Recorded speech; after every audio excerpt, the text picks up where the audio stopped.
ప్రభు అయిన యేసుక్రీస్తు నామములో మీకు సమాధానం కలుగునుగాక. షలోం. యెషయా గ్రంథము 53వ అధ్యాయము 12వ వచనము. యెహోవా మీ ముందర నడుచును. దేవుని నామానికి స్తోత్రం కలుగునుగాక. మీరు ఒక 6 మంది స్నేహితులు కలిసి ఒక అడవి ప్రాంతంలో వెళ్తున్నారు. అది చాలా దట్టమైనటువంటి అడవి. లోపల వెళ్ళడానికి మార్గం లేదు. ఒక కత్తి ఉంది మీ చేతిలో. ఎవరైనా ఒకరు ముందుకు వెళ్ళి ఆ ముళ్ళ కంపనంతటిని తొలగించి అక్కడ ఉన్నటువంటి చెట్లన్నింటిని నరికి దారిని సిద్ధం చేయాలి. 6 మందిలో ఎవరు ముందుకు వస్తారు అంటే అందరూ నేను కాదు నువ్వు, నేను కాదు నువ్వు, నేను కాదు నువ్వు అంటారు కదండి. ఒకరి మీద ఒకరు వాదులు వేసుకుంటూ ఉంటారు. ఎవరు ముందుకు వచ్చి చేయరండి.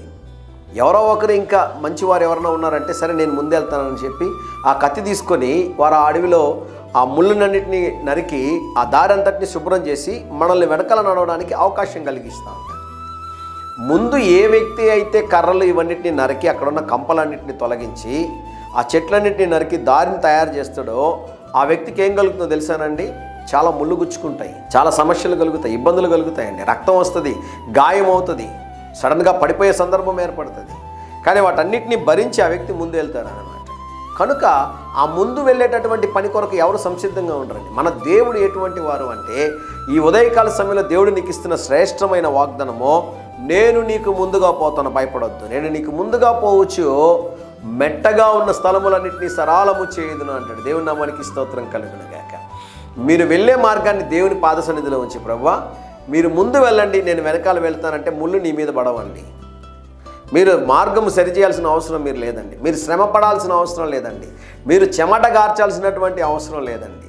మీరు ముళ్ళు మీద కాళ్ళు పెట్టాల్సిన అవసరం లేదండి. మీరు ముళ్ళు మీద పడిపోవాల్సిన అవసరం లేదండి.